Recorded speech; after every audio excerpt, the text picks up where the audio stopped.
Welcome back. Now to our series, Kindness 101, where Steve Hartman and his children share stories built around kindness and character and the people who've mastered those qualities. Today's lesson, all about what it means to be neighborly. We revisit the story of Bill Pyles and Tammy Weihe and how Bill's elaborate Halloween displays led to a really special friendship. Good morning, this is Merrill. And this is our lesson on what it means to be neighborly. And for a definition, we go to our neighbor across the room, Emmett. Hi. I'm defining being neighborly as being kind and considerate to others in your community. And what might a good neighbor do?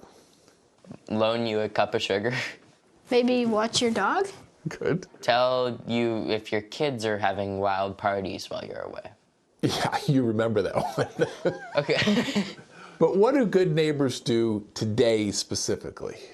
Give out candy. That's right.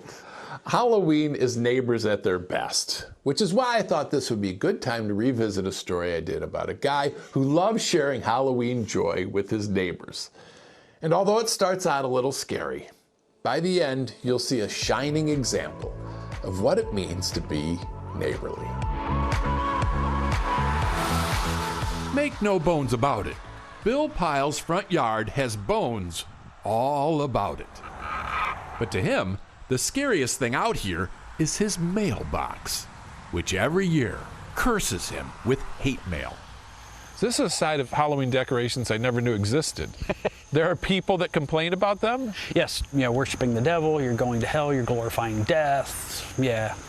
Which is why he was already thinking about scaling back the display when the last note arrived. I stopped dead in my tracks in the driveway looking at that letter. Tammy Weihe wrote that note. Yeah.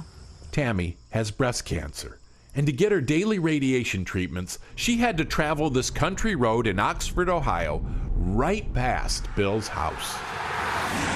Given her situation, it's understandable how this diorama of death could be unsettling. But the tone of her letter was more humorous than sternum. Tammy wrote, "The Bone family and what they are up to is a highlight of my journey." She went on to explain how her last day of cancer treatment was coming up and how grateful she was for this daily diversion. And when Bill read that, Tears came to my eyes, really touched my heart.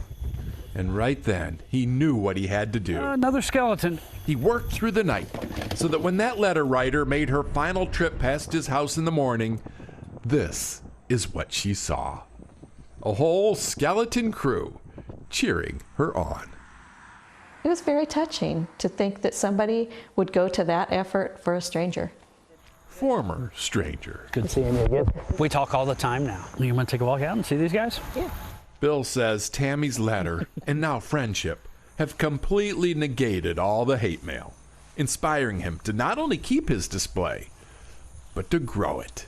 Things are going to stay up and they're going to stay active. There's more letters to come. There will be. Good and bad. Yeah. Joining us now, Bill Pyles. Welcome. Thank you. It's great to be here. Have you stayed in touch with Tammy? Yes, we talk. We still talk at least once a week. I assume your decorations are back up? Yes, they are. We've got a record number of skeletons out there this year. Like world record? I don't know if it's a world record, but it's definitely a record for my area. We have almost 70, and we change the display on a weekly basis. They stay up all year long now. How's the mail? About 45 to 1 of love it, don't stop it. That's got to feel good. It feels really good when the neighbors come over, you're starting to change things up, and they're in a panic that you're taking things down. Really? Yes. Generally speaking, what can people do to be better neighbors? First off, talk to your neighbors. New person moves in, introduce yourself to them.